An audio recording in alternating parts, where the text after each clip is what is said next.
Bonjour, la Bible dit dans Genèse 49, verset 1, Jacob appela ses fils et dit, Assemblez-vous et je vous annoncerai ce qui vous arrivera dans la suite des temps.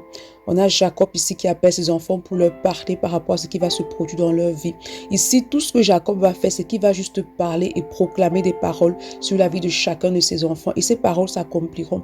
Donc, il est important que tu prennes conscience que les paroles qui sortent de ta bouche ont un impact. Il y a un serviteur de Dieu qui a dit que la seule chose que tu peux envoyer dans ton futur, ce sont tes paroles.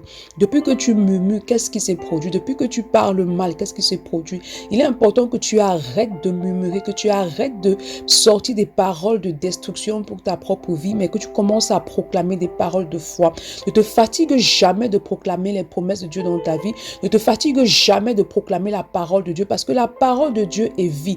Plus tu proclames cela, mais tu dois proclamer cela avec foi. Donc plus tu proclames cela avec foi, plus tu verras cela devenir manifeste. Donc ce matin, il est important que tu demandes au Saint-Esprit de t'aider à tenir ta langue en bride. Il est important que tu demandes au Saint-Esprit de parler comme annonçant les oracles de Dieu. Il est important que tu demandes au Saint-Esprit de déposer en tout temps des paroles qu'il faut sur tes lèvres, qui te donnent la capacité de ne plus parler conduit par ta chair et tes émotions, mais de parler conduit par la parole de Dieu. Demande-lui de t'aider à aligner tes paroles à la parole de Dieu. Dès lors, tu verras cette parole devenir manifeste. Bonne journée. Shalom.